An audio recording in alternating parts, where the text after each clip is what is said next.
अस्सलाम वालेकुम। आज हमारा बड़ा इम्पोर्टेंट सेशन है और इंशाल्लाह ताला आज हम कोशिश करेंगे कि इसको क्विकली कवर करें।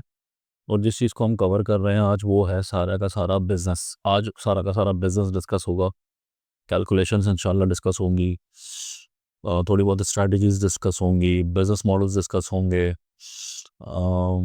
ये सारी चीज़ें होंगी। अच्छा, क्योंकि क्लास बहुत बड़ी हो जाती, शायद क्लास बहुत लंबी हो जाती, तो इस वजह से मैंने बहुत सारा कोई 3 से 4 घंटे लगा के कुछ होमवर्क किया है।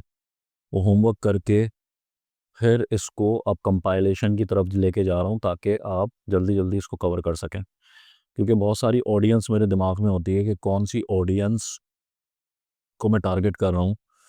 तो ऑब्वियसली मैं इंडिया, पाकिस्तान, बांग्लादेश वहाँ के तो लोगों के लिए काम कर ही रहा हूँ ताकि जो पावर्टी लेवल है वो कम से कम हो सके, और जो लोग कमाने के काबिल नहीं है या जॉब्स नहीं है वो कमाने के काबिल हो सके। लेकिन इसके साथ साथ मैं जो लोग यूएस के अंदर, कनाडा के अंदर, डेवलप्ड कंट्रीज़ के अंदर रहते हैं, जो कि बेसिकली पैसिव इनकम ढूंढ रहे होते हैं, और पैसिव इनकम बहुत ज़रूरी है खुसूसन उन लोगों के लिए जो कि बाहर रहते हैं। अभी रिसेंटली मेरा ख़्याल है हफ़्ता भर पहले मेरे एक जानने वाले यूएस के अंदर रहते हैं, उनकी कॉल आई और वो बड़े उनके साथ एक साहब बैठे हुए थे, बड़े परेशान थे, और मुझसे वो कह रहे थे कि बिज़नेस करना है और कुछ जल्दी करना है, और बस कुछ जल्दी से हो जाए, चीज़ें हो जाए। ऑब्वियस सी बात है, ऑब्वियस मेरा क्योंकि ये इस तरह का काम है नहीं, मैं क्योंकि इदारे रन करता हूँ और मैं लोगों को गाइड करता हूँ, एजुकेट करता हूँ, और मैं ये काम इसलिए भी करता हूँ कि मुझे लगता है ये काम मैं सबसे अच्छा कर सकता हूँ, तो इसलिए मैं करता हूँ। अदरवाइज़ मैं इसके लिए भी कोई टीचर रख सकता था और मैं उनको कह सकता था कि आप पढ़ा लें और फिर हम थोड़ा सा इंट्रो दे के, जैसे बाकी लोग करते हैं अपने यूट्यूब चैनल चलाने के लिए। तो मैं भी जो है वो पढ़ा, एंड शुरू में थोड़ा सा इंट्रो दे देता और इंट्रो दे के फिर मेरा कोई ट्रेनर आ जाता और वो आपको पढ़ाना शुरू कर देता। बट क्योंकि मुझे ऐसा लगता है कि ये बहुत बड़ा काम है, ये कोई छोटा काम नहीं है, तो इसलिए मैंने स्पेशली इस चीज़ के लिए सबसे ज़्यादा टाइम निकाला है कि मैं लोगों को गाइड कर सकूं, एजुकेट कर सकूं। समझाना सिर्फ इतना था कि यूएस के लोगों के लिए क्यों ज़रूरी है, इसलिए ज़रूरी है कि अभी लास्ट टाइम जो मेरे पास एक साहब की कॉल आई, मेरे जानने वाले थे लेकिन उनके साथ एक साहब और बैठे हुए थे, तो प्रॉब्लम ये हुई कि जनाब आला कोई 15-18 साल से, कोई 18-20 साल से वो कहीं पर जॉब कर रहे थे और बड़ी ज़बरदस्त लेविश किस्म की जॉब थी। कोई 10-12 हज़ार डॉलर या 15 हज़ार डॉलर का उनका पैकेज था पर मंथ का। वो कह रहे एवरीथिंग इज़ वेरी गुड, बहुत ज़बरदस्त कंपनी में वो काम कर रहे थे, सब कुछ था। 18-20 साल से काम कर रहे थे, 18-20 साल से काम करते करते कोई एकदम से वो जॉब ख़त्म हुई, कॉन्ट्रैक्ट ख़त्म हुआ और ठक करके उनको फारिग कर दिया गया। क्योंकि बहुत अच्छा लेविश स्टाइल था, और घर बहुत प्यारा ज़बरदस्त किस्म का है, गाड़ियाँ अच्छी खड़ी हुई हैं, सब कुछ है।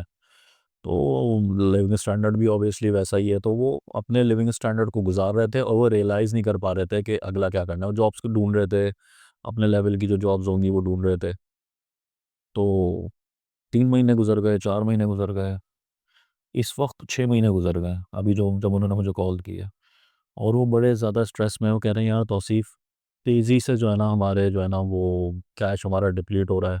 और यहाँ पे क्योंकि ऑब्वियसली मुझे मुझे जो उन्होंने बताया कि यूएस के अंदर या ऑस्ट्रेलिया में या जो डेवलपिंग कंट्रीज़ हैं, यहाँ ज़्यादातर लोग क्रेडिट पे चल रहे होते हैं, मतलब खर्च करते हैं पहले, बाद में कमाते हैं, खर्च करते हैं फिर बाद में कमाते हैं।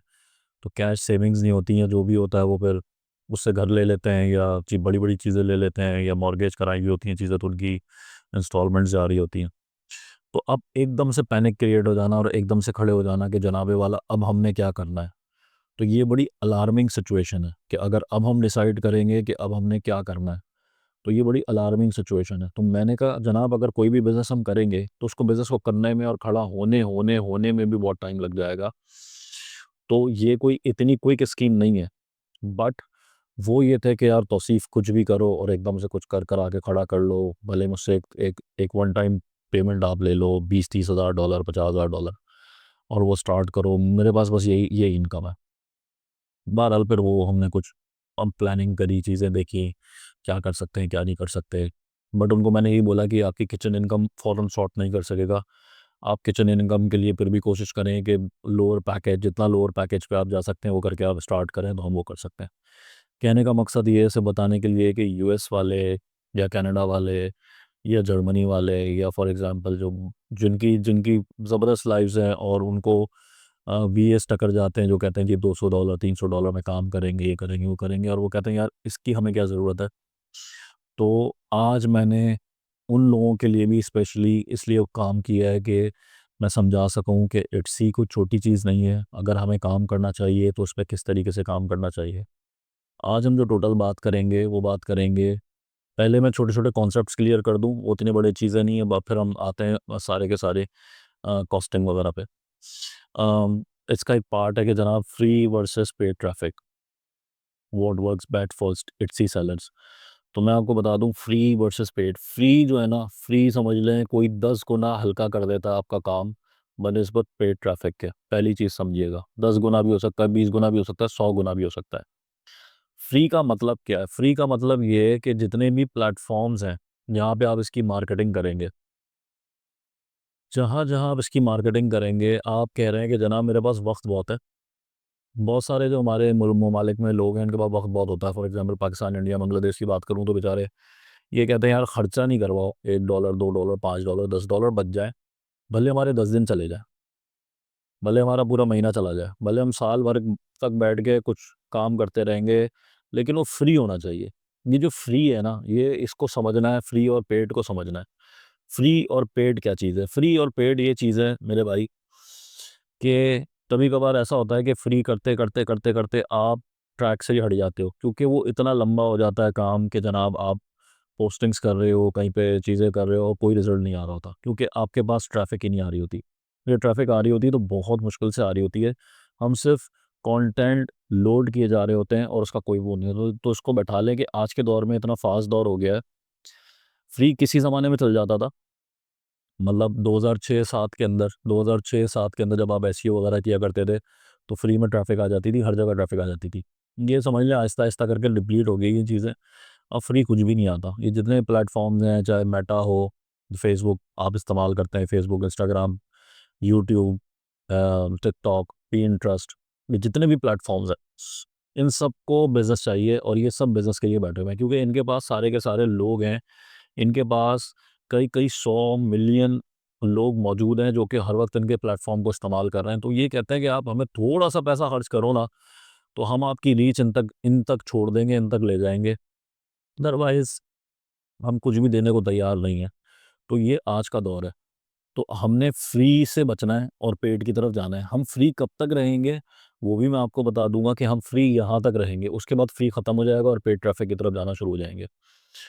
दूसरी बात, अब हम जो आज मेनली चीज़ डिस्कस करेंगे क्विकली वो है इट्सी की बजटिंग। मेन तो पहले एड्स की नहीं, एड्स एक बिल्कुल अलग डिफरेंट चैप्टर है। मैं एड्स यहाँ पे नहीं पढ़ा रहा, क्योंकि एड्स का कट्टा खोलने का मतलब ये है कि अलग अलग अलग अलग जो कोर्सेज हैं उनको खोल देना। सिर्फ उसकी बजटिंग, पूरी पूरी इट्सी बिजनेस मॉडल की बजटिंग, उसकी स्केलिंग, उसकी प्रॉफिटेबल होने का जो तरीका है वो बताऊंगा, एड्स नहीं बताऊंगा।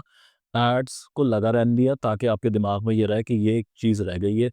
अभी हम जो सीख रहे हैं वो ये सीख रहे हैं कि इट्सी के बिज़नेस में कैसे आना है, इट्सी का बिज़नेस खड़ा कैसे करना है, ग्रो कैसे करना है, प्रोडक्ट कैसी लगानी है, मतलब बहुत सारे चीज़ें हैं वो करनी है। उसके बाद एड्स सेकेंडरी है, सेकंड पे ये जाएगा।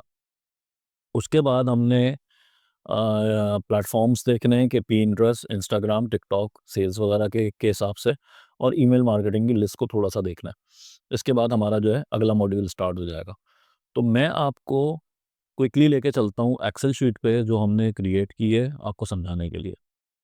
तो आ जाए जनाब, पहले मैं आपको समझाता हूँ कि हमने क्या करना है।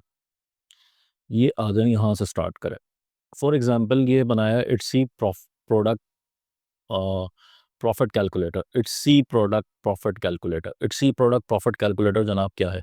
इट्सी प्रोडक्ट प्रॉफिट कैलकुलेटर ये है कि फॉर एग्जांपल आपने लिखा कि duffel bag leather, duffel bag आप बेचना चाह रहे हैं, और आपने लिखा कि जनाब डफल बैग लेदर में बेचूंगा। तो आपने यहाँ पे आके देख लिया कि देखिए ये $1500 का भी बिक रहा है, बिक रहा है। हम हमारी कोशिश होगी कि हम ब्रांड बनाएं, हम ब्रांड की तरफ जाएं, लेकिन हम देख रहे हैं कि नॉर्मली लोग कितने बेच रहे हैं। तो $212 को मैंने एक ले लिया कि इसकी सबसे ज़्यादा बिक रही है, तो $212, $212 इसकी प्राइस है। ठीक है, तो मैंने अपना प्रॉफिट कैलकुलेटर बनाया, मैंने उसको पे लिखा कि $200 का समझो वो बिकेगा, $100 उसकी प्राइस है, जिसमें कॉस्ट प्राइस, शिपिंग भी एडेड है और गिफ्ट्स भी।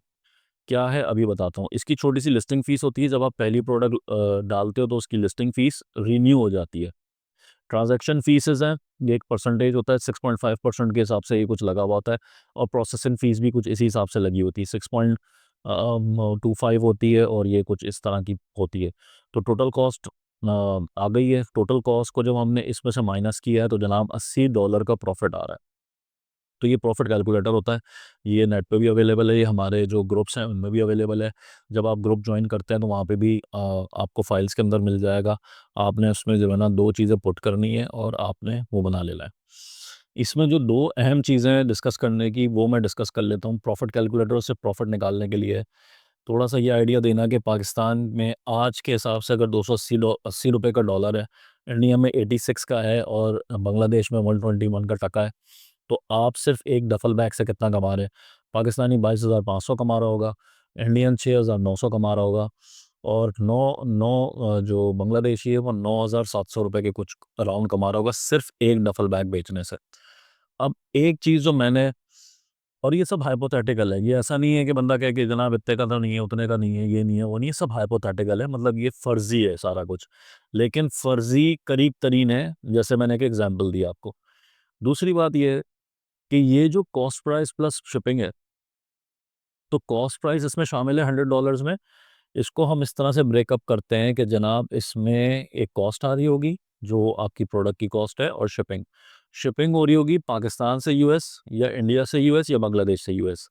तो दोनों चीज़ें मिला के $100 हो रहे, प्लस एक छोटा सा कोई गिफ्ट। वो गिफ्ट असल में इसलिए दिया जाता है, जैसे आपके रैपर्स हैं, आपके थैंक यू कार्ड्स हैं। अच्छा, आपने उसके हिसाब से अगर डफल बैग है तो आपने हो सकता है कोई उसका स्ट्राइप भेज दिया उसके साथ, या कोई आपने लेदर का कोई या कोई आपने लेदर का कोई वॉलेट में कोई क्रेडिट कार्ड का वो थोड़ा सा केस भेज दिया, ये भेज दिया, और छोटे छोटी चीज़ें जो कि गिव अवेज होते हैं, जो कि ब्रांडिंग को ट्रिगर करते हैं और बंदे को एक अच्छा फील कराते हैं कि जैसे अगर कोई चीज़ भेजी है तो कस्टमर जो है ना वो देख के थोड़ा-सा एक्साइटेड हो जाए। तो वो छोटा-मोटा गिफ्ट जो होता है वो भी मैंने इसी शीट के अंदर डाल दिया है। तो इट्स ही प्रॉफिटेबल कैलकुलेटर, ये इट्स ही प्रॉफिटेबल कैलकुलेटर जो है, इसके अंदर जब आप डालते हैं तो आपको चीज़ का पता लग जाता है। तो ये एक तो चीज़ हो गई कि प्रॉफिट कैलकुलेट करने का ये एक तरीका हो गया कि तकरीबन अराउंड $200 की चीज़ है तो $80 हमें बच रहे हैं। $80 एक चीज़ पे बचना, इट्स अ गुड अमाउंट। अब आप आ जाते हैं जनाब आला बिज़नेस प्लान की तरफ। अब बिज़नेस प्लान बन रहा है। बिज़नेस प्लान क्या है? बिज़नेस प्लान ये है कि जनाब आला, फॉर एग्ज़ाम्पल अगर आप एक एजेंसी टाइप का बिज़नेस प्लान बनाते हैं। मैंने 2 बिज़नेस प्लान बनाए। एक बिज़नेस प्लान वो है जो कि मैं समझ रहा हूँ कि हमने एक डेवलप्ड कंट्री के लिए बनाया है। डेवलपिंग नहीं, डेवलप्ड कंट्री के लिए बनाया है। फॉर एग्ज़ाम्पल कि मैं बात कर लेता हूँ कि हमने ये बनाया है यूएसए, कनाडा, जर्मनी, फ्रांस कह लो, ऑस्ट्रेलिया, ठीक है, न्यूज़ीलैंड, नीदरलैंड, जापान, ठीक है। मे बी कोई सऊदीया भी कह सकते हैं, अगर सऊदी काम कर रहे हो तो वो भी हो सकते हैं। तो हमने उस तरह का एक चीज़ उनके लिए डेवलप कर ली है। दूसरी बात, अच्छा कमेंट आया है कि जनाब ये जो है ये क्या चीज़ है, ये जनाब आला जो है ये कहलाता है आपका एक्सेल शीट कहलाती है। ये एक्सेल शीट कहलाती है जिसकी वजह से आपका पूरा बिज़नेस एक्सेल शीट पे आ जाता है। एक्सेल शीट बनाने से ये पता लगता है कि जनाब वाला हमें करना क्या है, हमें डायरेक्शन मिलती है। हमारा पूरा का पूरा बिज़नेस जो हम लोग करते हैं, हम बनाते हैं, हम पूरा का पूरा बिज़नेस पहले एक्सेल शीट पे खड़ा करते हैं। उसकी उसकी डायमेंशंस लेते हैं कि बिज़नेस कहाँ जाएगा, कैसे जाएगा, क्या करेगा। तो जब हम इसकी चीज़ों को डाल देते हैं, तो उसके बाद फिर हम उसके अकॉर्डिंगली उसको अचीव करने की कोशिश करते हैं।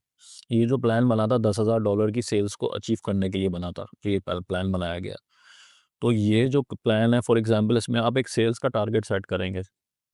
मान लें कि यहाँ से कोई बंदा है यूएस, कनाडा, जर्मनी, फ्रांस, और वो कोई बिज़नेस स्टार्ट करना चाहता है, जैसे मैंने आज की एग्जांपल आपको दी कि बजाय इसके कि वो एकदम कोलैप्स करे और वो एंड टाइम पे कोई बिज़नेस स्टार्ट करने का सोचे, वो अपनी थोड़ी-थोड़ी इन्वेस्टमेंट्स निकालता है और हलाल तरीके से वो इन्वेस्टमेंट्स कोशिश करता है कि मैं आपको अपने बिज़नेस में लगाऊँ। तो वो इट्सी का बिज़नेस ऑन करता है, और वो इट्सी का बिज़नेस ऑन करने के बाद कुछ प्रॉपर एजेंसी चला रहा है, प्रॉपर बिजनेस चला रहा है, कोई सिंगल हैंडेड नहीं चल रहा बिजनेस। तो एक वो प्लान बनाया है। दूसरा प्लान जो हमने बनाया है वो बनाया है इंडिविजुअल प्लान। इंडिविजुअल प्लान जो है वो प्लान है जो कि पाकिस्तान, समझ लो कि आपके आपके लेवल यहाँ के लोग बैठ के बना रहे होंगे, जो कि सिंगल ओरिएंटेड प्लान बनता है, अक्सर अक्सर बनता है, जिसमें पाकिस्तान, इंडिया, बांग्लादेश, नेपाल, भूटान, और मेरा ख्याल है फिलीपींस भी कह सकते हैं, यूएई भी कभी कभार जो वहाँ पे एक्सपर्ट्स हैं वहाँ पे, ये सब लोग बना रहे होते हैं और ये चल रहे होते हैं। तो ये दो दो तरह से बनाया गया।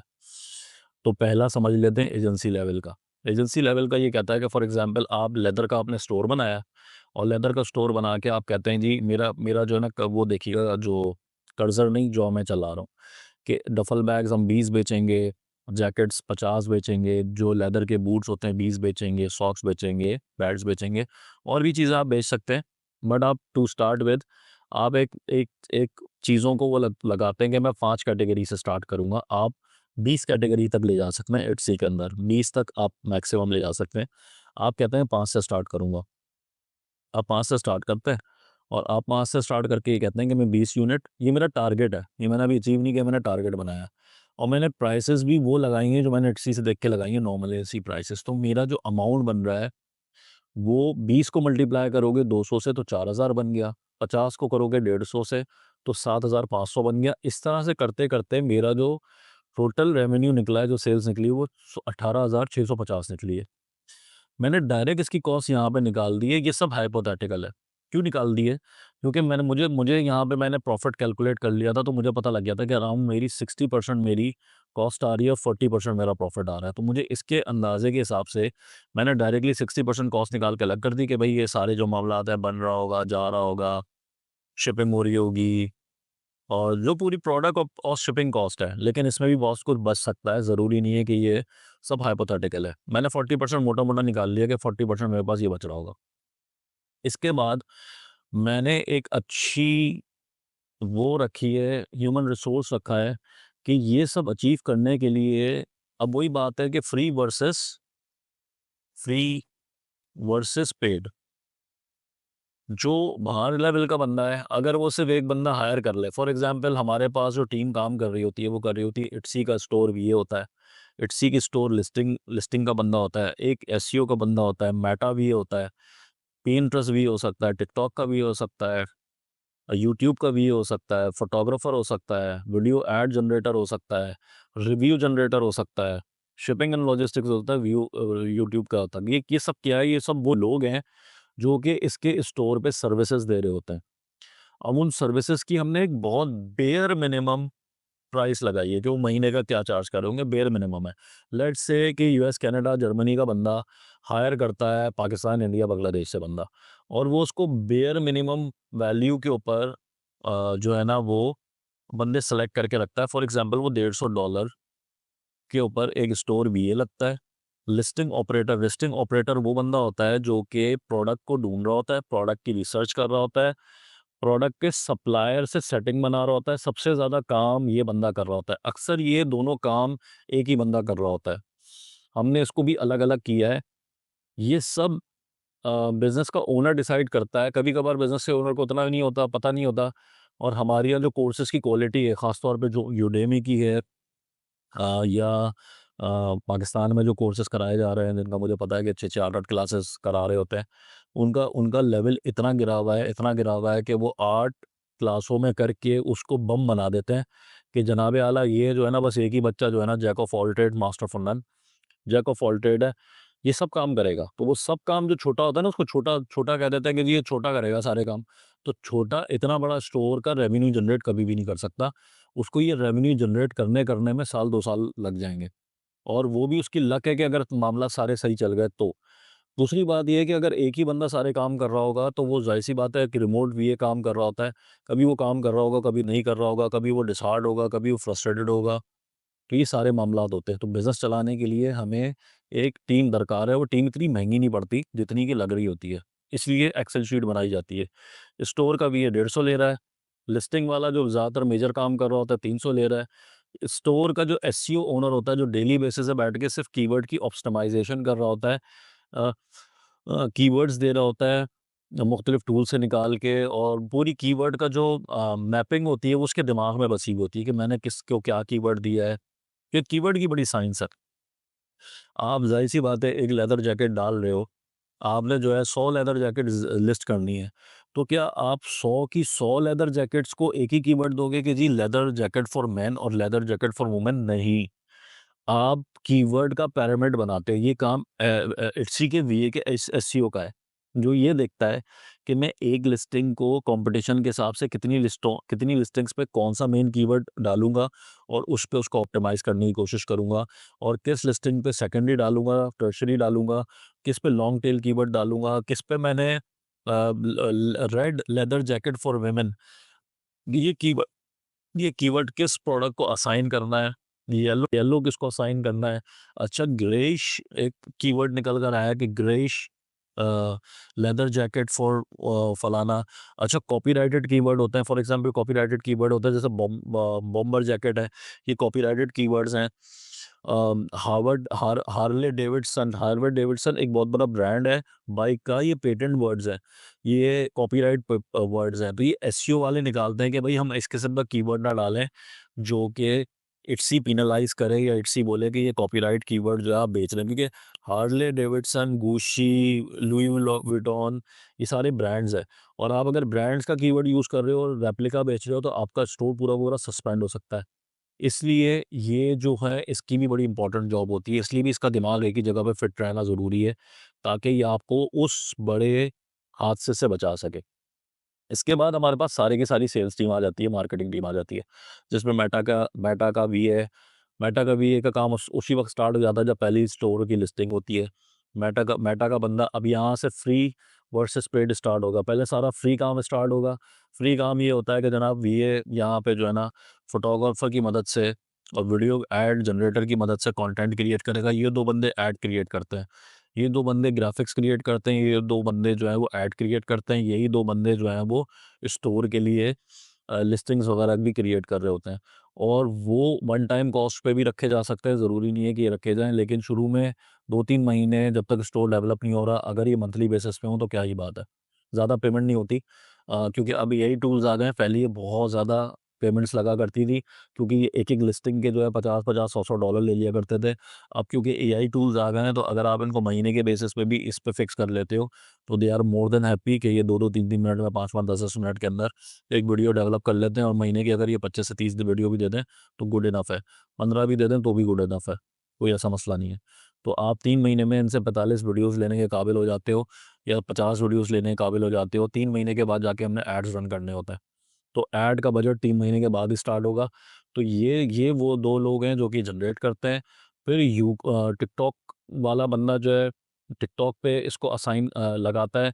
पिंटरेस्ट वाला पिंटरेस्ट पे लगाता है। मेटा वाला इंस्टाग्राम, फेसबुक पे लगाता है, और तीनों उसको फ्री में अभी यानी कि लिस्टिंग करना शुरू करते हैं और डेवलप करना शुरू करते हैं।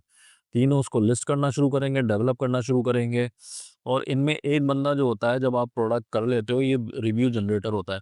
रिव्यू जनरेटर वो बंदा होता है जो कि पर रिव्यू $10 आपसे चार्ज कर रहा होता है अराउंड, और इसका काम कुछ नहीं होता, इसका काम ये होता है कि ये आपके लिए एक्टिविटी क्रिएट करता है स्टोर के ऊपर, कि आपकी जो छोटी-मोटी प्रोडक्ट्स होती हैं या बड़ी प्रोडक्ट्स होती हैं, इनके लिए रिव्यू जनरेट करवाता है।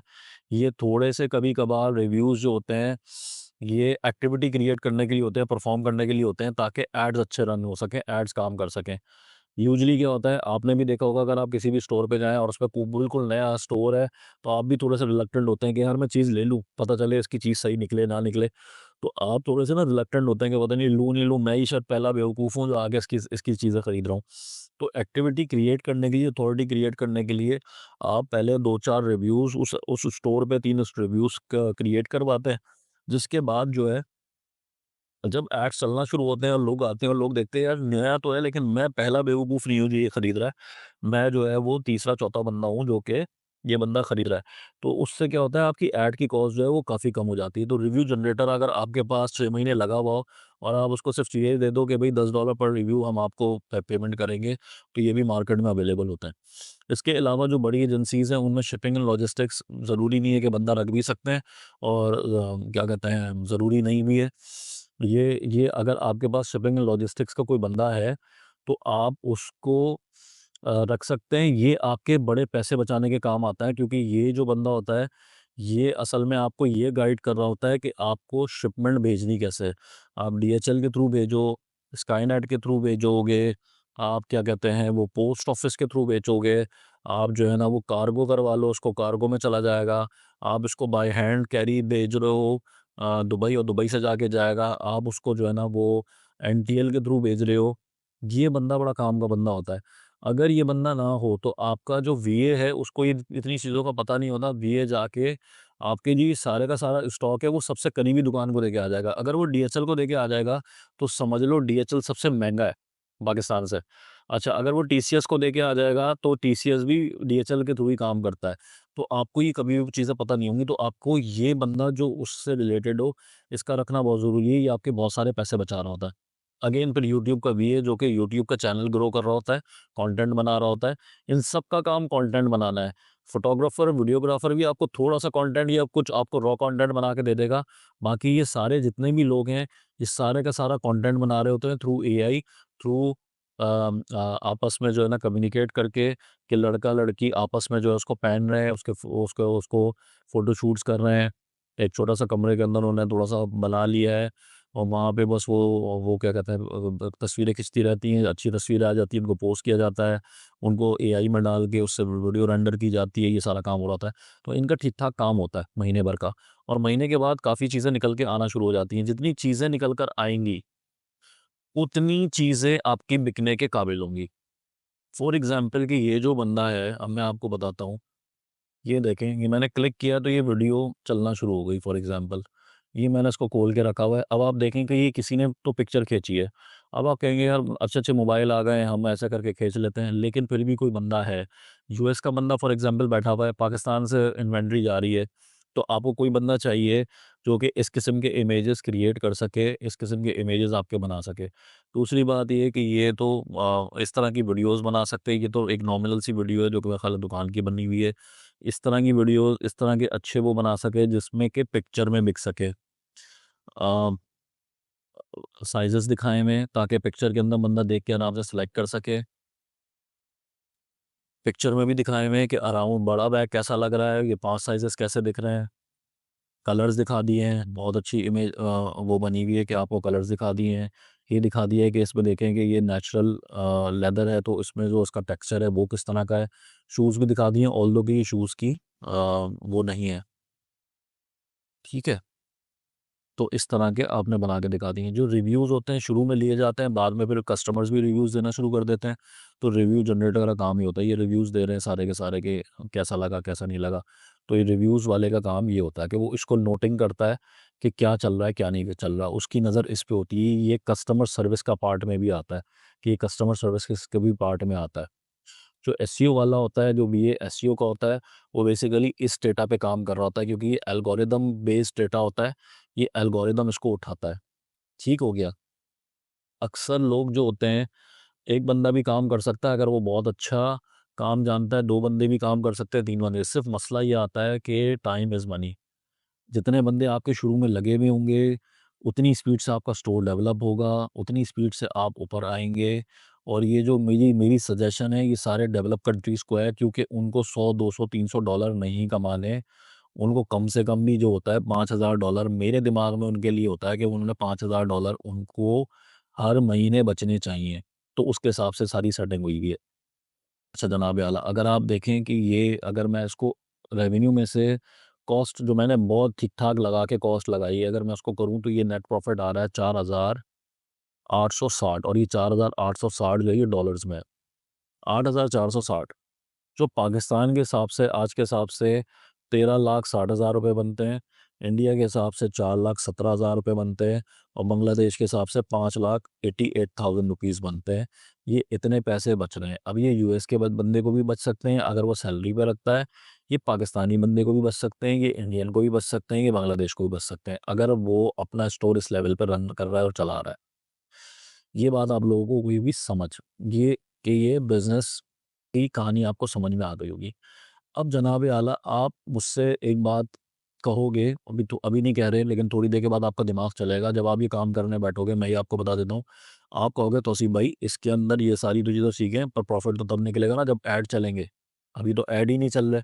तो ऐड का बजट क्या है? ऐड का बजट अभी मैंने नहीं डाला, ऐड स्पेंड मैंने नहीं डाला। ऐड स्पेंड क्या है? ऐड स्पेंड वही चीज़ हो जाएगी जो समझ लो ये है। ये ऐड स्पेंड हो गया, ये अभी आपकी जेब में नहीं जा रहा, क्योंकि पहले महीने का प्रॉफिट है, रेवेन्यू नहीं है। तो ये प्रॉफिट आप जो है समझ लो कि ये ऐड की मद में रन कर रहे होगे। आपने $18,000 में से मान लो कि $11,000 आपकी कॉस्ट आ रही है, जो कि बहुत ज़्यादा है।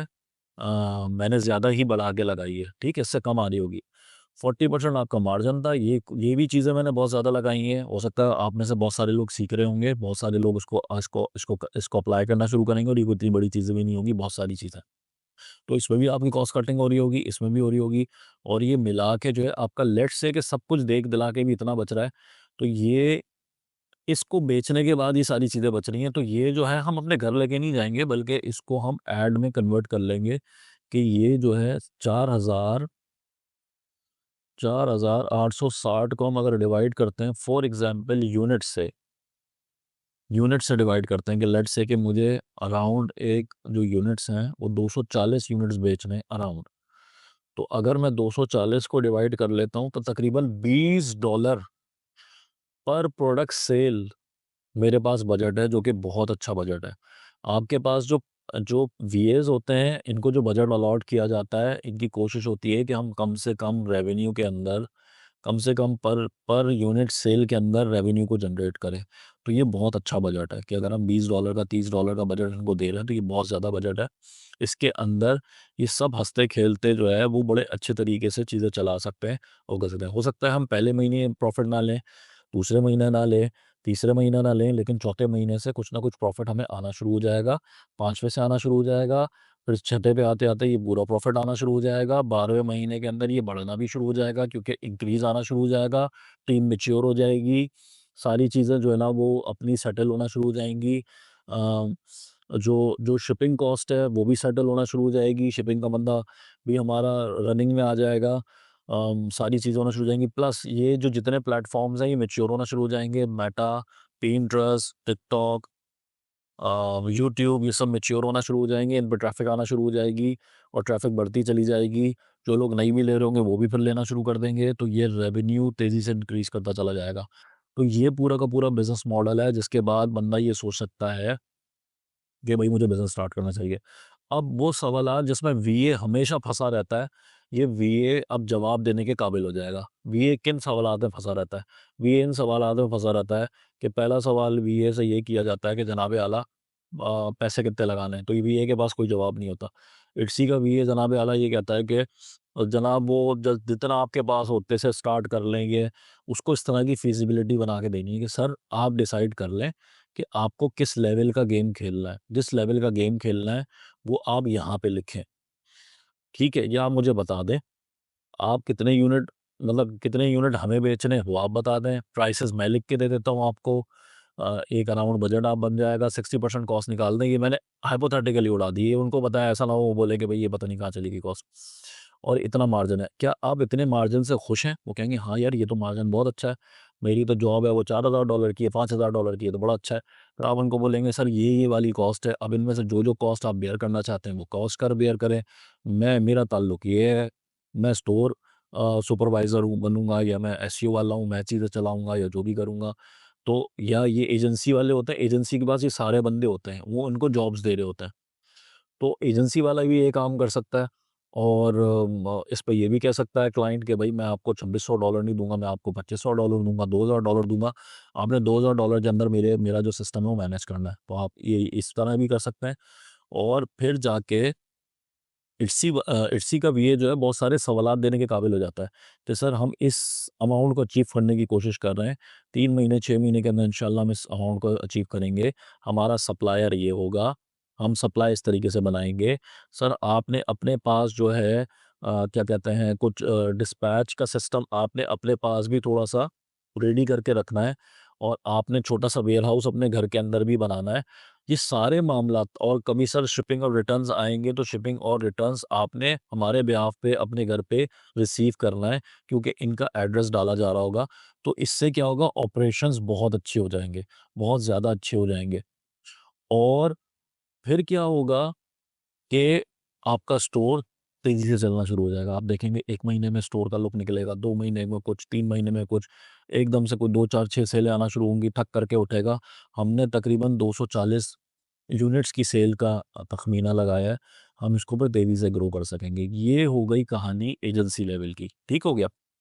एजेंसी लेवल का हो गया जिसमें जनाब जनाब 1-2 पार्टनर्स आपके यूएस के हो गए और जनाब एक कोई पार्टनर एजेंसी ओनर आपका या तो पाकिस्तान से हो गया या फॉर एग्ज़ाम्पल उसके जो है अच्छा, ऐसा भी होता है कि हमारी जो एजेंसी है, हमारी एजेंसी में काफ़ी सारे लोग बांग्लादेश से भी हैं। ये मैं आपको बता दूँ, हमारे पास हमें बहुत सारा रिसोर्स बहुत अच्छा और बहुत अच्छे पैसों पे और बहुत अच्छा मिलता है बांग्लादेश से। तो हमारी एजेंसी में बहुत सारे लोग जो फ्रीलांसिंग पे काम कर रहे होते हैं, वो हमें अपवर्क से भी मिले हैं, फाइवर से भी मिले हैं और ये प्लेटफ़ॉर्म्स हैं और जो है वो ग्रुप से भी मिले। तो हमने इनसे भी काम कराया है। तो ऐसा नहीं है कि हम सारा बिज़नेस यहीं पे रोना है, हम अगर पाकिस्तान से हमें वीए नहीं मिल पा रहा या उसकी रीच नहीं है ऑफ़िस तक आने की या वो काम सही से नहीं करके दे रहा, तो बहुत सारा रिसोर्स हमें बांग्लादेश से भी मिल जाता है। यूजुअली इंडिया से हमने कभी काम एज़ सच उतना नहीं किया, वहाँ सिवाय कि हमने एसईओ पे काम की करवाया है और एक आध प्रोजेक्ट था बड़ा जो कि आईटी से रिलेटेड था, तो उस पे हमने कुछ इंक्वायरीज़ वगैरह वहाँ से कलेक्ट की थी।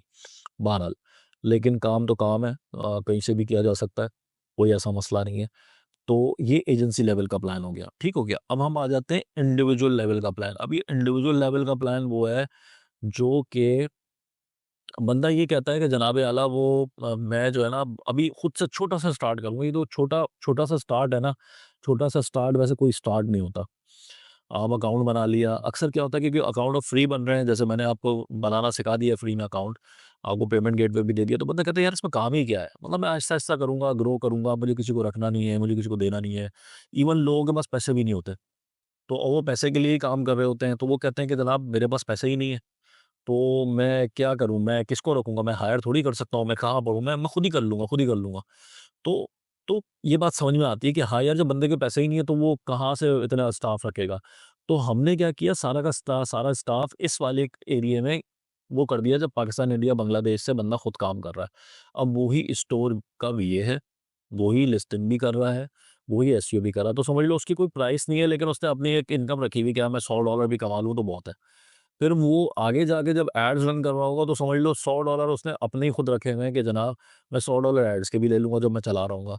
और वीडियो ऐड बनाने का जो खर्चा-वर्चा होता है वो तकरीबन $50 एक आध ऐड के जो है उसने लगा लिया कि भई ये होगा। बाकी वो कुछ नहीं कर पाएगा, वीडियो रिव्यू जनरेटर एक अलग जॉब है, तो वो ये नहीं कर पाएगा लेकिन स्टोर उस लेवल पे ग्रो नहीं कर पाएगा। ले लेट्स से कि वो कहता है मैं $250 कमा लूँ तो बहुत है स्टोर से, अपने ही स्टोर से $250। अब मामला ये आता है कि क्या सेल्स ये रहेगी? हरगिज़ सेल्स ये नहीं रहेंगी, हरगिज़ नहीं रहेंगी। तो जनाब ये सेल्स कितनी हो जाएँगी? सेल्स का स्टार्ट करना बड़ा मुश्किल हो जाएगा। पहले हम डफ़ल बैग सोच रहे थे कि महीने के 20 बेचेंगे, अब शायद महीने के 2 बेचें। 10% पे आ जाएगा एकदम स्टोर उठ के। ये जैकेट शायद हम बहुत बड़ी तीर मार लें तो 5 बेच पाएँ। बूट्स हो सकता है फिर अगेन 2 बेच लें। सॉक्स हो सकता है फिर हम 5 बेच लें। बेल्ट्स हो सकता है हम बहुत खींच-तान के 10 बेच लें, बहुत खींच-तान के। ये मैं बहुत अच्छी सिचुएशन में बता रहा हूँ कि जब आपके एड्स क्योंकि आप ये मेटा ये भी आप खुद ही बने हुए हैं, तो ये है और इतनी कैटेगरीज़ पे तो आप काम भी नहीं कर पाएँगे। मतलब आप 1 महीने के अंदर 2 कैटेगरी 3 कैटेगरी से ज़्यादा काम नहीं कर पाएँगे। तो प्रोडक्ट्स नहीं डाल पाएँगे, कैटेगरी डाल लेंगे तो प्रोडक्ट्स नहीं डाल पाएँगे। बहुत सिचुएशन प्रॉब्लमैटिक रहेगी। जो काम एजेंसी वाले 3 महीने के अंदर करेंगे, वो आपको करने-करने में 6 से 8 महीने लग जाएँगे। और प्रॉब्लम्स आ रही होंगी तो आप प्रॉब्लम को सॉल्व करने लग जाएँगे। बहुत दफ़ा ऐसा होता है कि आप स्टोर जब डेवलप कर रहे होते हैं तो एक आध सेल आ गई। अब वो सेल आ गई तो सेल गई और सेल गई तो कस्टमर ने बोला कि भाई मेरा साइज़ सही नहीं है, आप कस्टमर सर्विस में लग जाएँगे। क्योंकि आप एक ही बंदे हैं। आप कस्टमर सर्विस लग जाएंगे, वो कहेगा नहीं मुझे नहीं चाहिए, और मेरे मेरे मुझे फिटिंग नहीं आ रही, ये नहीं आ रहा, वो नहीं आ रहा। तो जनाब मैंने रिटर्न करना है, तो रिटर्न करना है तो जाहिर सी बात है, बंदा क्योंकि यूएस का पार्टनर नहीं है, तो वो रिटर्न कहाँ लेगा? वो रिटर्न या तो फिर अपने किसी चाचा मामा के घर पे लेगा, या फिर वो कहेगा कि जनाब मैं तो रिटर्न ले नहीं सकता, या आप एक काम करो मुझे पाकिस्तान या इंडिया भेज दो रिटर्न। तो आप पाकिस्तान इंडिया जब मंगाओगे तो वो कस्टमर बिदक जाएगा, मतलब कस्टमर कहेगा कि जनाब तुम पाकिस्तान इंडिया में बैठे हुए हो और तुमने मुझसे रिटर्न यहाँ मांग लिया कि यूएसए के अंदर, मैं तो यूएस के किसी एड्रेस में दूंगा, मुझे तो पता ही नहीं था तुम पाकिस्तान से भेज रहे हो। मेरे तो जहन में था कि तुम मुझे यूएस में या करीब करीब में कहीं से भेज रहे होगे, और अगर मैं भेजूँ भी तो मुझे तो $100 या $115, $120 जो है मुझे तो वो शिपिंग लग रही है। तो ये कौन बेयर करेगा? तो अराउंड हो सकता है इतने की तो पूरी की प्रोडक्ट हो। तो ये ऑपरेशंस जो है ना यहाँ पे थोड़े से डिज़ास्टर किस्म के वो बन जाते हैं, कि डिज़ास्टर किस्म के बन जाते हैं। अब आपका सारा दिमाग हफ्ता 10 दिन इसी पे लगा हुआ होगा कि इस मामले को सॉर्ट कैसे करना है, और ये सारी चीज़ें जो है वो आपके दिमाग से निकल जाएंगी। तो तौसीफ़ भाई इसका हल क्या है? इसका हल ये होता है कि अगर डफल बैग फॉर एग्जांपल $200 का था ना, तो हमने इसमें 10 $100 जो है इसकी कॉस्ट और शिपिंग लगाई थी। $100 हमारा प्रॉफिट था। तो हमने जो है ना एक रिटर्न का मार्जिन रखना होता है अपनी प्रोडक्ट के अंदर। फॉर एग्जांपल हमने हर प्रोडक्ट के अंदर अपना कोई 10%, 20%, 20% के करीब बना के रखा हुआ है। तो फॉर एग्जांपल $40 हमारा रिफंड का मार्जिन था। मान लें आपने 3-4 डफल बैग्स भेजे, एक डफल बैग में प्रॉब्लम आ गया, तो आपके पास तकरीबन $160 रिटर्न के मद में जमा हो चुके हैं दूसरे लोगों से। अब आप जब ये वाला रिटर्न एडजस्ट करोगे ना, तो आप इजीली एडजस्ट कर पाओगे कि उसको बोलोगे कि पाकिस्तान भेज दो भाई, कोई मसला नहीं, $100 लग रहे हैं तो ठीक है, मैं हम बेयर कर लेते हैं, आधे हम बेयर कर लेते हैं, आधे आप बेयर कर लेते हैं। Communication should be very very nice, very very nice, very very professional. लगे कि दर्द है आपको, आपसे आपसे गलती हुई है तो वो कभी भी नहीं मानेगा, लेकिन आप उसको कोशिश करेंगे कि हद दर्जे बहुत नाइस लैंग्वेज में आप बात करें। आप उसको कन्विंस करें कि यार गलती हुई है, या कोई मिस्टेक हमारी नहीं है, या फॉर एग्जांपल हमारी है तो एडमिट कर लें, उसको भी बहुत नाइस वे में। और कोशिश करें कि भाई $50 वो बेयर कर ले, $50 आप बेयर कर लें, और जनाब आला उसको मंगवाने की कोशिश करें। अगर नहीं है, यूएस के अंदर कोई बंदा रहता है, तो बोल उसको अपना पार्टनर बनाने की कोशिश करें लाजमी। उसको बोलें यार ये जो हम प्रोडक्ट है हम यहाँ पे यूएसए में भिजवा दो, तो वो कॉस्ट कम हो जाएगी। जब कभी दूसरा यूएसए से ऑर्डर आ जाता है, तो इस वाले यूएसए से आप इस वाले यूएसए को यूएसए कस्टमर को उसको शिप कर देना। तो आपके दिमाग में होना चाहिए कि ये अब इतना जो चीज़ें होती हैं, इसमें आपके 10-15 दिन जो है वो फ़ोकस आपका इसी में बर्बाद हो जाएगा। ये सोच-सोच के कि जनाब आला ये जो डफ़ल बैग गलत चला गया, ये जो एक जैकेट गलत चली गई, इसको शॉर्ट कैसे करना है? उतनी देर में आपका स्टोर रुक जाएगा, उतनी देर में आपका स्टोर डेवलप नहीं हो रहा होगा। तो आपने बहुत फ़ोकस होके काम करना है। अब फॉर एग्ज़ाम्पल मान लो कि ये इतना सामान मैं बेचने के काबिल हो गया, जो सामान मैंने ऊपर लिखा है, ये जो यूनिट्स हैं ये अराउंड तकरीबन 24 यूनिट मैं बेचने के काबिल हो गया। तो 24 यूनिट बेचने के काबिल हो गया, तो जनाब मेरे पास रेवेन्यू क्या जनरेट हो रहा है? मेरे पास रेवेन्यू जनरेट हो रहा है $1800। अराउंड मैंने मोटी-मोटी कॉस्ट निकाल दी $1100, तो $446 मेरा प्रॉफ़िट हो गया। अब मैं अपना खर्चा निकाल रहा हूँ, मतलब ये जो $446 हैं, इनमें से मैंने अपना कोई खर्चा निकाल लिया। लेट्स से मैंने कहा यार मैं ज़्यादा नहीं खाता, मैं $200 ही से ही घर चला लेता हूँ। तो मेरा नेट प्रॉफ़िट आ गया $546। अब $546 जो है ये मैं इसको डाल दूँगा एड्स में चलाने के लिए, यार मेरी जेब से ना जाए। लेट्स से कि ये एड स्पेंड जो है, ये वो एड स्पेंड है कि जिसमें मैं सोचूँगा कि 546 में मेरे पास 24 पीस की सेल आ जाए, तो वो अगेन $22 के करीब बन रही है। मतलब ये है कि मैं $22 में स्टिल इस काबिल हूँ कि मैं ये सेल हो सकता है इससे भी थोड़ी अच्छी जनरेट कर लूँ, या हो सकता है कि मैं ये कर लूँ। लेकिन क्योंकि मैं वीए एक्सपर्ट इन चीज़ों में नहीं हूँगा, मैं मेटा का नहीं हूँगा, इंस्टाग्राम का नहीं हूँगा, टिकटॉक का नहीं हूँगा, और मैं सिर्फ़ मेटा पे ही रन करने की कोशिश कर रहा हूँगा, क्योंकि मैं एक ही बंदा हूँगा, तो मैं मेटा से ही जनरेट करने की कोशिश करूँगा कि यार ये जो पैसे हैं लगा के मैं इतनी सेल जनरेट करने के काबिल हो जाऊँ। तो ये थोड़ा-सा आपको बिज़नेस का ओवरव्यू देना था। 2 सिनेरियोज़ मैंने किए डिस्कस, और उसमें भी आप देख सकते हो अगर $546 है तो पाकिस्तानी फिर भी 1.5 लाख कमा रहा होगा। जो इंडियन है वो 46,000 कमा रहा होगा, और तकरीबन बांग्लादेशी जो है 66,000 टका कमा रहा होगा। लेकिन ये सब हाइपोथेटिकल है, और जो एड स्पेंड है वो भी इसमें शामिल नहीं है, ये है इसी को हमने एड स्पेंड बनाया है। अगर ये एड स्पेंड कहीं पे भी जाके कम या ज़्यादा होता है, तो आपका बिज़नेस जो है वो रिस्क पे होता है, वो चल रहा होगा। आपका बिज़नेस कभी भी उस तरह से रन नहीं हो रहा होगा। आप 1, 2, 3, 4, 6 महीने तक इस तरह से खींचोगे, हो सकता है 12 महीने, हो सकता है 15 महीने के बाद जाके आपकी स्टेबिलिटी आए। बट मैं ये कहूँगा कि आप जब यहाँ से चल रहे हैं, जैसे ही आपके पास थोड़ा-सा भी मार्जिन आता है, तो आप कोशिश करें कि कहीं न कहीं करीब-करीब में कोई बहन, कोई भाई, कोई कज़न, कोई भी जो कि $100 के अंदर आ जाता है, $150 में आ जाता है, आपके साथ आके उसमें आपकी मदद करना शुरू कर देता है, तो आप ज़रूर मिलके उसके साथ काम कराने की करें। सब बंदे एक साइड पे ना लगे।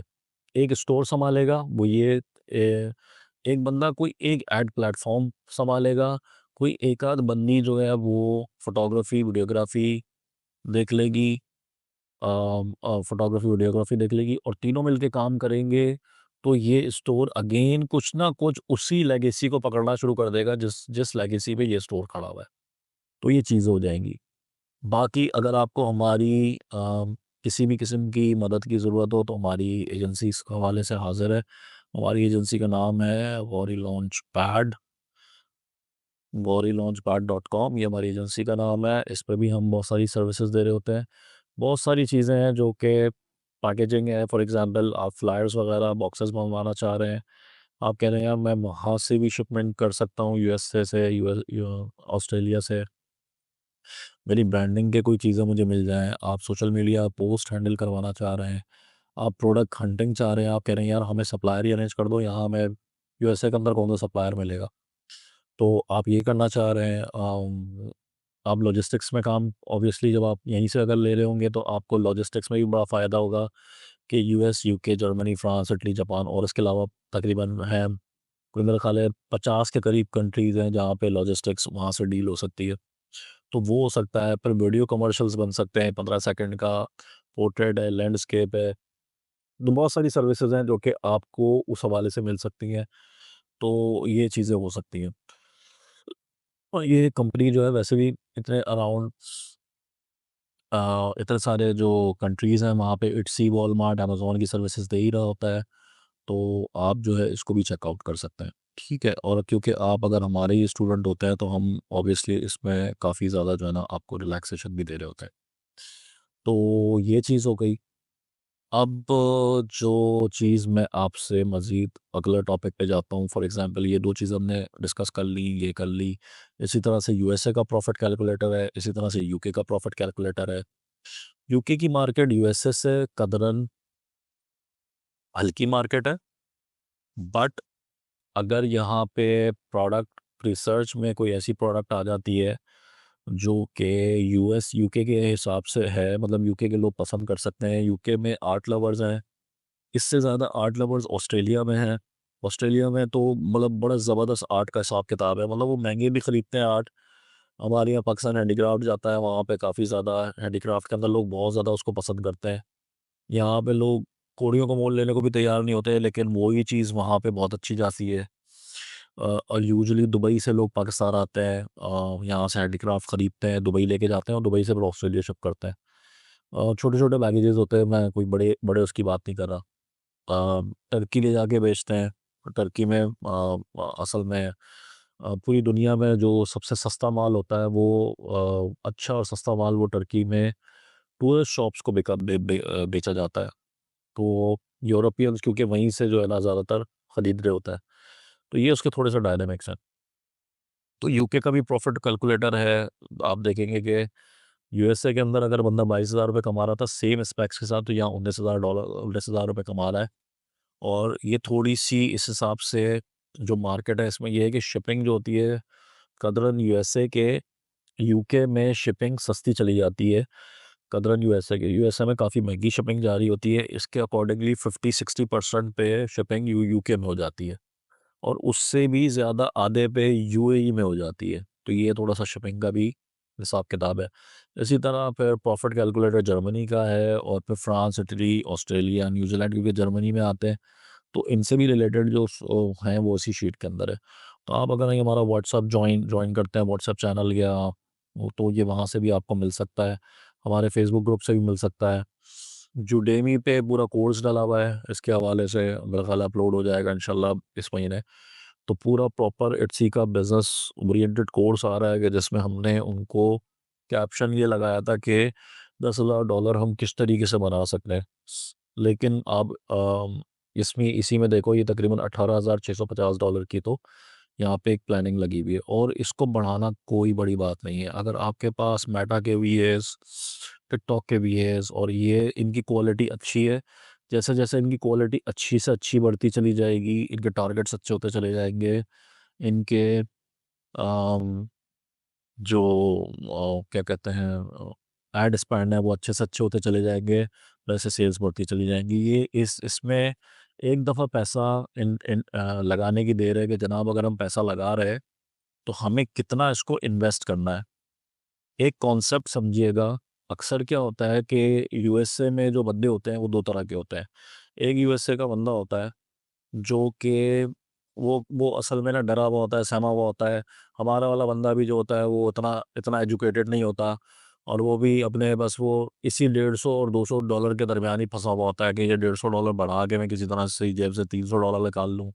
यूएसए का बंदा होता है वो भी सोच रहा होता है कि यार ये जो बंदा है ये पता नहीं करेगा नहीं करेगा। एक काम करते हैं, छोटे से स्टार्ट कर लेते हैं। ये छोटा जो है ना वर्ड, छोटे से स्टार्ट कर लेते हैं। देखो एक एडिक्वेट पैसा चाहिए चाहिए किसी भी बिज़नेस को स्टार्ट करने की, एक एडिक्वेट पैसा चाहिए चाहिए। आप एक जो है ना आइसक्रीम शॉप खोलने की बात कर रहे हो, जब आप आइसक्रीम शॉप खोलोगे तो लोग आएँगे, गाड़ियों से उतरेंगे और वो खाली एक ही आइसक्रीम खरीदेंगे। वो एक बंदा एक ही आइसक्रीम खरीदेगा, अगर 4 बंदे हैं तो 4 आइसक्रीम खरीदेंगे। अब आप ये कहते हो कि जनाब वो पहले ना मैं 4 आइसक्रीम ला के रखूँगा, वो जो 4 बंदे पहले आएँगे, वो 4 आइसक्रीम खरीद के लेके जाएँगे। फिर अगले दिन मैं उसको बढ़ा के 10 आइसक्रीम रखूँगा, फिर मैं 20 रखूँगा। ऐसे काम नहीं चलता। आप सब्ज़ी की दुकान पे भी जाएँ ना, सब्ज़ी के शॉप पे भी जाएँ, तो वो सब्ज़ी सारी सजा के रखता है। आप लेने सिर्फ़ धनिया गए या आप लेने सिर्फ़ नींबू गए या टमाटर लेने गए खाली, लेकिन सब्ज़ी आपको सारी दिखेगी, तभी सब्ज़ी बिकती है, अदरवाइज़ सब्ज़ी नहीं बिकती। तो ये जो छोटे का कॉन्सेप्ट है ना, ये इस शीट के आने के बाद ख़त्म हो जाता है कि आपने अपने क्लाइंट्स को ये फाइनेंशियल लिटरेसी होनी चाहिए कि जनाब आला मुझे किस लेवल का स्टोर खरीदना है, वो खुद बना ले। बोले यार वो वीए को बोले इंस्ट्रक्शंस दे के यार मुझे इस लेवल का स्टोर खरीद करना है। मैं तुम्हें 5 क्या मैं तुम्हें 20 की 20 कैटेगरीज़ दे रहा हूँ। तुम 20 की 20 कैटेगरीज़ पे काम स्टार्ट करो, क्योंकि आप जितना वीए को काम दोगे, वीए तो आपसे सैलरी ले रहा है। आप उसको $150 के बजाय $300 दो। 300 क्या, मैं कहता हूँ आपको उसको $600 दो। आप उसको बोलो यार काम के हिसाब से $20 कैटेगरीज़ पे काम स्टार्ट करो, मैंने लेदर का स्टोर खड़ा करना है। तो वो आपको डफल बैग्स ये वो सारा जो है करा के देगा। दूसरा ये है कि इन्वेस्टमेंट हो रही होती है। फॉर एग्ज़ाम्पल आप कहते हैं यार मैं वेट थोड़ी करूँगा, सेल आएगी। ये भी एक चीज़ होती है कि भाई सेल आएगी, तो फिर हम उसको ऑर्डर देंगे जो कि ड्रॉप शिपिंग ऑर्डर हो जाता है। हम उसको देंगे, मान लें कि सेलर सॉर्टेड था, सॉरी सप्लायर सॉर्टेड था, लेकिन एंड टाइम पे कुछ ऐसा हुआ कि सप्लायर ने हामी तो भर ली थी, लेकिन जब ऑर्डर आ गया तो सप्लायर ने बोला यार प्रॉब्लम ये हो गई है कि ना मार्केट में फलां लेदर शॉर्ट हो गया है, या इसके अंदर जो खाली वो फलाना बक्कल लगता है वो नहीं मिल रहा। तो मैं अगर दूसरा बक्कल लगा दूं या मैं दूसरा स्ट्राइप लगा दूं, तो आप कहते हैं नहीं नहीं भाई वो तो पिक्चर देख के क्लाइंट ने मांगा है, वो ऐसा कैसे हो सकता है कि जरा वो बक्कल बक्कल चेंज कर दे, ऐसा नहीं हो सकता। आप जो है ना हमें वो वही वाला दो। वो कहता है यार फिर रुक जाओ, असल में वो चाइना से इम्पोर्ट होने वाला है, तो वो आपको ना 10 दिन में मिल जाएगा। अब पता चला 10 दिन का मतलब ये है कि स्टोर तो उसमें अटक जाएगा, स्टोर की तो वहाँ पे डेडलाइन चल रही होती है। अगर स्टोर में आपने ऑर्डर एक एक एक मुद्दत होती है, अगर उस मुद्दत के अंदर ऑर्डर को नहीं वो किया, तो वहाँ पे आपके जो है ना वो अकाउंट की हेल्थ ख़राब होना शुरू हो जाएगी। तो ये छोटा जो है ना इसको बहुत कंसिडर करना है कि यार ये छोटा है या नहीं है। आपने एक एडिक्वेट स्टेप लेना है कि भाई मैं अगर काम स्टार्ट कर रहा हूँ तो मैंने क्या करना है, मैंने फॉर एग्जांपल 2 डफल बैग्स मंगा के अपने पास रख लेने हैं यूएसए में, 1-2 जैकेट्स, 5 जैकेट्स मंगा लेनी है। तो सिस्टम समझना है, बूट्स तैयार करवाने शुरू कर देने हैं कि यार मेरे पास कम से कम जो है ना हर साइज़ का एक पेयर होना चाहिए, हर साइज़ का एक पेयर मेरे पास पड़ा हुआ हो। मेरे पास हर साइज़ की एक बेल्ट पड़ी हुई हो, जो कि मेरा ख़्याल है 3 से 4 साइज़ेज़ ही मेन चलते हैं, तो वो मेरे पास पड़े हुए होने चाहिए, 3 से 4 साइज़ेज़ मेरे पास पड़े हुए होने चाहिए। प्लस मेरे पास जो है वो जो सॉक्स है, फॉर एग्जांपल सॉक्स अगर वो चलते हैं इंडो साइज़ के हैं, तो मेरे पास सॉक्स इस तरह के होने चाहिए। तो आपने सिर्फ़ ये बनाने को दे दिया कि आप बनाना शुरू कर दो, बना लो, ताकि ये क्या होगा कि बन के ये सारा सामान एक साथ यूएसए शिप हो जाएगा। तो इसकी कॉस्ट कम आएगी बनिस्बत एक-एक पीस भेजने के, और जब ये यूएसए शिप हो जाएगा, तो यूएसए शिप होने के बाद जब इसका ऑर्डर आएगा, तो यूएसए वाला पार्टनर भी उसको अपने वहाँ पे यूएसपीएस या यूपीएस के थ्रू शिप कर सकता है। वो वहाँ पे भी इसका एक अकाउंट खोल के रख लेगा कि जनाब जैसे ही आता है तुम्हें कर लेगा। इसके अलावा वो पैकेजिंग मटेरियल भी ऑर्डर करके वहाँ मँगा के रख सकता है कि यार मुझे कुछ कार्टन्स भेज दो, या कार्टन तो चलो वहाँ से मिल जाएगा, तुम मुझे एक काम करो, एक अच्छी सी पैकेजिंग भेज दो, बटर पेपर भेज दो, थैंक यू कार्ड भेज दो, थैंक यू के स्टिकर्स भेज दो। अच्छा जी, मुझे कोई सूवेनिर्स टाइप के भेज दो मेरे ब्रांड के हिसाब से। अच्छा, तो मुझे लेदर के काम करो, कुछ क्रेडिट कार्ड रखने के जो है ना वो सूवेनिर्स भेज दो। मतलब कुछ भी इस तरह की चीज़ें भेज दो कि वो जो है ना मैं उसके साथ डाल के दे दिया करूँ, या उसके साथ कोई वो बना लिया करूँ। तो ये सारी चीज़ें भी हो सकती हैं, करनी चाहिए, इससे बहुत अच्छा इंप्रेशन पड़ता है। और यूएस का कस्टमर तो वैसे भी बहुत पैम्पर्ड कस्टमर है, तो ये सब चीज़ें हमें इसको ग्रांटेड नहीं लेना चाहिए। तो जब आप $18,000 की सेल्स एक्सपेक्ट कर रहे हो पर मंथ, कोशिश करो 10,000, 12,000, $15,000 लगा दो, ताकि ये सिस्टम जनरेट करने के काबिल हो जाए। अच्छी स्ट्रैटेजी ये है कि अगर आप ये एक्सपेक्ट कर रहे हो कि मैं $18,000 का रेवेन्यू जनरेट करूं, और ये मेरी सारी कॉस्टिंग्स आ रही हैं, तो एक अच्छी एजेंसी को हायर करके आप कम से कम इसका 1.5 गुना, यानी कि इसका 1.5 गुना हो जाएगा तकरीबन $25,000 मेरा ख्याल है, अराउंड तकरीबन 25 से 27,000। तो $30,000 से आप बिज़नेस की एंट्री स्टार्ट कर ले लो कि मैं $30,000 बिज़नेस में लगा रहा हूँ, और फिर मैं इसको ग्रो करूँगा। तो ये बहुत आइडियल सिचुएशन है, बहुत आइडियल सिचुएशन है बनिस्बत उसके कि हम पहले वेट कर रहे हैं कि जनाब काम हो जाए, चीज़ें चल जाए, क्योंकि time is money, time is money, time सब कुछ है। तो ये सारी चीज़ है। तो जनाब आला, ये मैंने आपको एजेंसी प्लान भी दे दिया, ये मैंने आपको इंडिविजुअल प्लान भी दे दिया। इंडिविजुअल के लिए ये है कि जनाब हमारे पास क्योंकि पैसे नहीं होते, तो हमारे पास कोई ऑप्शन नहीं है ज़्यादा, तो हमें क्या करना है, अगर हम पाकिस्तान में ही बैठे हुए हैं, इंडिया में बैठे हैं, बांग्लादेश में बैठे हुए हैं, तो सप्लायर से बिल्कुल जुड़ जाना है, उससे बिल्कुल चिपकू हो जाना है, उसके साथ चिपक के बैठ जाना है, उसके साथ एक चाय ज़रूर बैठ के पीनी है, वहाँ से उससे चीज़ें सीखनी है, अपना काम भी करना है, और जनाब जैसी ही सेल आए तो आपने सप्लायर से बिल्कुल इन टच रहना है। कम्युनिकेशन हो रही होती है, सब कुछ हो रही होती है, सप्लायर से पूछ के रखना है कि भाई, क्योंकि आप ऑन टोज़ होगे, आपके पास अ, गलती करने की तो गुंजाइश ही नहीं है, आपके पास गलती करने की गुंजाइश नहीं है, आप उससे बिल्कुल ऑन टोज़ होगे। जैसे डफल बैग होगा फ़ौरन बनाओगे, उसको फटाफट कार्टन में डालोगे, कुछ सोवेनिर्स अगर कहीं से मिल जाते हैं तो वो उसमें डालोगे, और डाल के आप जाके उसको फ़ौरन शिप करोगे, और शिप करके दुआ करोगे कि भाई कोई उसको सही से पहुँच जाए, कोई मसले मसाइल ना आए, और उसको अच्छा लगे, और वो फिर आप उससे रिव्यू लेने की कोशिश करोगे। आपके सारे काम ऑन टोज़ होंगे, और ये सारे मामलात हो गए। तो ये जो बहुत इम्पोर्टेंट टॉपिक था, ये हमने आज डिस्कस करना था। इसके अलावा मैं आपको एक और चीज़ बताने जा रहा हूँ, एड्स हमने इसमें नहीं पढ़ने। एड्स के बिल्कुल अलग-अलग ही सारे के सारे कोर्सेज़ हैं, बट मैंने इसको कनेक्ट करवा दिया है। अच्छा, एक ऐड इट्सी के अंदर भी चल रहा होता है, वो मैं शुरू में रिकमेंड नहीं करता। उसकी वजह ये है कि वो जो ऐड होता है, वो आपके पैसे बहुत तेज़ी से खाता है, और शुरू में ही उसकी बदकिस्मती ऐसी है ऐड की, कि वो जो एड्स हैं, वो उस वक़्त तक सेल लेके नहीं आते जब तक आपके पास रिव्यूज़ ना हो, और वो अक्सर जो सेल्स लेकर आते हैं वो इंटरनल सेल्स होती है, और इंटरनल सेल से आपका स्टोर भी ज़्यादा तेज़ी से रैंक नहीं करता, तो आप एक्सटर्नल ट्रैफ़िक और एक्सटर्नल सेल्स पे ही ज़्यादा से ज़्यादा तवज्जो दें। एक और चीज़ आती है ईमेल मार्केटिंग। ईमेल मार्केटिंग भी थोड़ा-सा हम देख लेते हैं कि ईमेल मार्केटिंग क्या है। ईमेल मार्केटिंग जनाबे वाला ये होती है कि आप कोशिश ये करते हैं, जब आपके पास ऑर्डर आने शुरू होते हैं ना, तो आपके पास ईमेल्स भी आ रहे होते हैं, ईमेल लिस्ट भी जनरेट हो रही होती है, या आप लैंडिंग पेज भी बना लेते हैं। मैं थोड़ी-सी चीज़ें बता देता हूँ। लैंडिंग पेज बनाने के काबिल हो जाते हैं, कोई वेबसाइट बना लेते हैं, जहाँ से आप ट्रैफ़िक डाइवर्ट कर रहे होते हैं। फॉर एग्ज़ाम्पल आपके पास अदर अदर सोर्सेज़ से भी सेल आ रही होती है, जैसे कि इंस्टाग्राम, पिंटरेस्ट, तो आपको ईमेल एड्रेस आ जाता है। फॉर एग्ज़ाम्पल बंदा आपको कॉन्टैक्ट करता है, ईमेल होता है, तो आपने ईमेल जमा करना है। तो आपने ईमेल मार्केटिंग सॉफ्टवेयर का यूज़ करना है, कोई ईमेल मार्केटिंग सॉफ्टवेयर्स आपने देखने हैं, तो ईमेल मार्केटिंग सॉफ्टवेयर में जो सबसे अच्छा है मेलचिम्प है। आप मेलचिम्प को बना के रख सकते हो। मेलचिम्प जो है शुरू में 2000 जो यूनिट्स हैं वो फ्री दे रहा होता है, 2000 यूनिट्स के करीब जो है वो फ्री दे रहा होता है। तो आप उसको फ्री वाले को यूज़ कर सकते हो। कहाँ चला गया ये रहा। 30 डेज़ ये दे रहा है वैसे, अप्रॉक्सीमेटली 2000 कॉन्टैक्ट्स तक दिया करता था। अभी शायद हम उसमें आ रहे हैं, ठीक हो गया। इस तरह से करके फिर दूसरी arsalan@gmail.com, ऐसे भी आपके पास होनी चाहिए विद कॉमा, ताकि आप कॉपी पेस्ट करें और वहाँ से जीमेल से भेज सकें। ऐसे भी बनी हुई होनी चाहिए और विद नेम भी बनी हुई होनी चाहिए, जो कि सीएसवी फाइल में बनती है। सीएसवी फाइल में बनती है तो आप जो है ना मेलचिम्प से भी लेके वो कर सकते हैं। मेरे पास फ्री प्लान्स नहीं आ रहे अभी।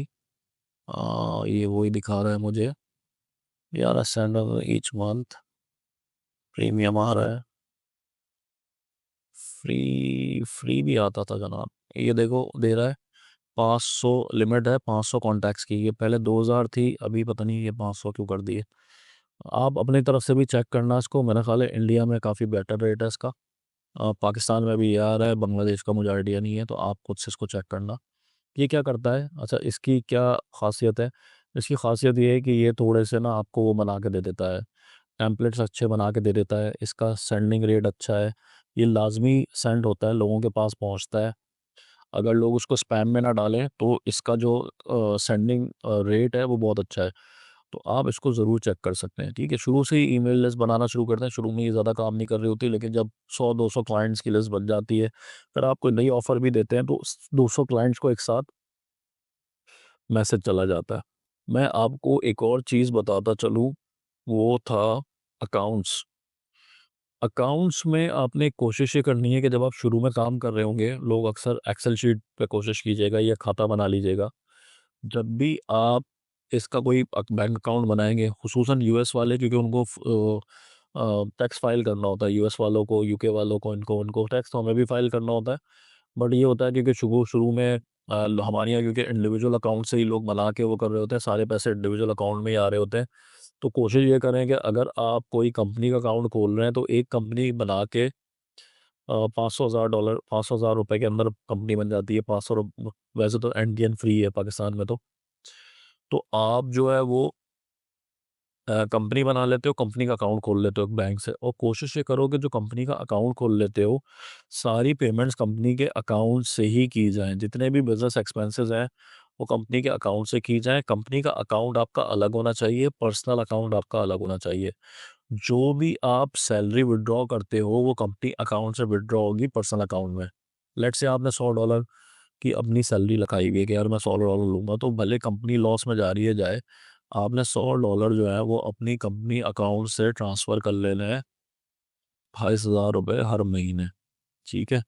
तो ये आपने ज़रूर करना है, और एंड में जब आपका जो खाता होता है, वो खाता इसी तरह से बनता है कि ये खाता बना हुआ है फॉर एग्ज़ाम्पल, ये खाता इसी तरीके से बनेगा कि आपने अपने पास एक्सेल में बना लिया या पेज पे बना लिया। आपने लेट्स से कि बेसिक सैलरीज़, ये तो मैं उस पे बात कर रहा हूँ कि आप अगर बेसिक सैलरीज़ दे रहे हैं तो आप यूएस वाले फॉर एग्ज़ाम्पल की ये सैलरी हो सकता है, ये सैलरी दे रहे हो जो कि तकरीबन $2300 होती है, तो वो एजेंसी को ट्रांसफ़र हो रही होगी। तो वो कंपनी अकाउंट से एजेंसी को ट्रांसफ़र हो जाएगी।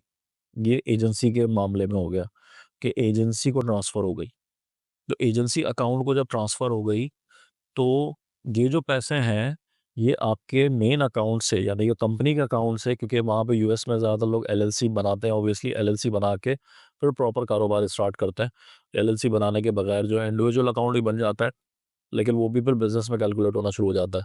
तो ये टैक्स फाइलिंग के वक़्त जो है अकाउंट्स आपका मेंटेन होता है, तो आपका जो अकाउंटेंट होता है वो कम से कम पैसे चार्ज करता है, अदरवाइज़ आपका अकाउंटेंट बहुत पैसे चार्ज करता है।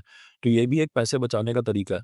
अगर आपका अकाउंट्स खुद आपने मेंटेन किया हुआ होगा, तो आपका अकाउंटेंट $100 लेके $150 लेके अकाउंट फाइल कर देगा। लेकिन अगर आपका अकाउंट्स फाइल सॉर्ट नहीं हुआ हुआ, आप उसको पर्सनल स्टेटमेंट भी दे रहे हो, कंपनी की स्टेटमेंट भी दे रहे हो, और उसको अकाउंट भी बता रहे हो कि यार मेरा सॉर्ट नहीं हुआ हुआ, आप उसमें से देख के मुझसे पूछ लेना और फिर बता देना। तो जब वो खुद बनाने बैठेगा, तो वो नंबर ऑफ आवर्स काउंट करके बनाएगा, और वो कम से कम भी आपसे 500 से $600 चार्ज कर लेगा इसके। उससे बचने के लिए और अकाउंट्स को क्लीन रखने के लिए आपने ये काम करना है। दूसरी बात ये, कंपनी से जब आप ट्रांसफ़र कर रहे होते हो पैसे दूसरों को, तो ये आपकी इनकम में नहीं आ रहा होता, एक्सपेंस में आ रहा होता है। आपने 2 चीज़ें मेंटेन करनी है। एक एक्सपेंसेस मेंटेन करने होते हैं, जो कि एक्सपेंसेस के लिए ही मेंटेन होता है, और एक मोटी-सी इनकम आ रही होती है। फॉर एग्ज़ाम्पल, आपकी जो सेल्स है, वो आ गई साल की $1,50,000। क्यों इतनी सेल आ गई, ये भी मैं बता देता हूँ। ये सेल इसलिए आपकी आ गई क्योंकि जनाबे आला आप अराउंड काम कर रहे थे $10,000 पे, तो $10,000 से तो 1 साल के बन गए $1,20,000। लेकिन फिर $10,000 का क्या हुआ कि ऑब्वियसली थोड़ी-सी ग्रोथ भी होती है, तो ज 6 महीने के बाद ग्रोथ होना शुरू हुई, तो अराउंड तकरीबन $1,50,000 आपके अकाउंट में आ गए। अब $1,50,000 तो आ गए, अगर आप ये चीज़ें मेंटेन नहीं करेंगे, तो अकाउंटेंट ये समझेगा कि $1,50,000 की सेल है, तो इसके ऊपर टैक्स का सिस्टम अप्लाई होना शुरू हो जाएगा कि $1,50,000 कमाए गए हैं, क्योंकि अकाउंट्स के अंदर $1,50,000 एंटर हुए हैं। आप जब अगर एजेंसी को ट्रांसफ़र कर रहे होते हो, फॉर एग्ज़ाम्पल हर महीने $2,300 ट्रांसफ़र कर रहे हो, तो 12 महीने आपने ट्रांसफ़र किए, तो आप बोलोगे भाई कि ये जो इतना अमाउंट है 27,600, ये तो मैंने सर्विसेज़ की मद में दे दिया, मतलब मैंने एजेंसी को दे दिया, उसकी सर्विसेज़ थी। फिर जनाबे वाला के सप्लायर की सर्विसेज़ थी। सप्लायर की कॉस्ट थी, तो सप्लायर की कॉस्ट कितनी थी? सप्लायर की कॉस्ट हमने ये पढ़ा था कि तकरीबन हमारी 60% सप्लायर की कॉस्ट थी। तो हमने उसको बोला कि भई 60% तो हमारी सप्लायर की कॉस्ट है। तो अब इसको देखो कि $1,50,000 मल्टीप्लाई बाय 60%, तो भाई $90,000 तो मैंने सप्लायर को दिए। उसने वो चीज़ें बनाई हैं, बना के भेजा है, उसने उसने प्रोडक्ट को सेंड किया है, मेरे कस्टमर को दिया है। फिर कुछ रिफंड्स भी आए होंगे, रिफंड्स माइनस होंगे कि जनाब ये रिफंड्स आ गए थे। तकरीबन तकरीबन समझ लें दो दो $2,000 के रिफंड्स मेरे पास वापस आ गए हैं। फिर आप कहते हो कि जनाब वो मैं काम कर रहा हूँ, तो ठीक है, मैं रिमोटली काम कर रहा हूँ, बट मेरा कुछ इंटरनेट का खर्चा है, मैं तकरीबन $100 इंटरनेट के देता हूँ, तो $1,200 साल के हो गए। मेडिकल मैंने नहीं दिया हुआ क्योंकि मेरे कोई एम्प्लॉइज़ नहीं है, लेकिन मेरा ऑफ़िस का एक रेंट है। मैं जिस प्रेमिसेस में बैठ के काम करता हूँ, लेट्स से कि घर से ही काम कर रहे हैं आप, ऑब्वियसली आपने आउटसोर्स किया हुआ है, लेकिन अगर कोई बंदा काम कर रहा है, फिर भी उसके ऑफ़िस का एक थोड़ा खर्चा तो है। $400 का खर्चा है या जो भी है, इलेक्ट्रिसिटी है, बिल है। तो आपने अगर वो कुछ रखा हुआ है, तो $800,000 का तो 12,000 वो हो जाते हैं।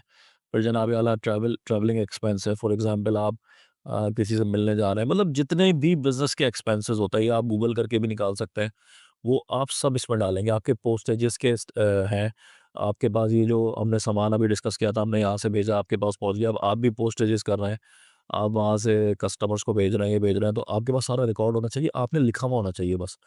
आप साथ के साथ अगर ये अकाउंट बनाते चले जाओ, एंड में जब आपका एंड में ऐसा ऐसा टैक्स फाइल हो रहा होता है, तो सिर्फ़ आपको क्या होता है, हेड्स भेज दिए जाते हैं। हेड यूएस वालों को बहुत अच्छे से पता होता है, क्योंकि वो हर साल टैक्स फाइल कर रहे होते हैं, हमें भी पता होता है, लेकिन क्योंकि हम लोग टैक्स अच्छे अकाउंटेंट के थ्रू ही पे कर सकते हैं, तो उन्हीं को सबसे ज़्यादा पता होता है। तो अब वो आपको हेड्स दे देते हैं, पूरी की पूरी 24 या 22 हेड्स होते हैं। उसके अंदर आपने अपने एक्सपेंसेस को एडजस्ट करना होता है। तो फिर क्या होता है कि लेट्स से अगर मैं मोटा-मोटा बताऊँ कि 1,20,000 तकरीबन ये हो गए, और तकरीबन 1,32,000 $13,000 ये हो गए। तो तकरीबन मैं बोलता हूँ कि भाई तकरीबन इतने में से तकरीबन $1,30,000 आप निकाल दो, तो $20,000 मेरी नेट इनकम बनी। तो अब टैक्स जो अप्लाई होगा, वो इस $20,000 के ऊपर अप्लाई होगा। अब जो टैक्स अप्लाई होगा, वो इस $20,000 पे अप्लाई होगा, बजाय इसके कि $1,50,000 के, क्योंकि हमने ये जो अकाउंट्स है, ये इसको दे दिया। फिर इसमें और भी चीज़ें आ सकती हैं, जितना आप डालते चले जाओ, वो फिर और बहुत सारी चीज़ें तो आपका वो भी निकालता है। सो अगले सेशन में हम इसको कवर करते हैं। Stay tuned.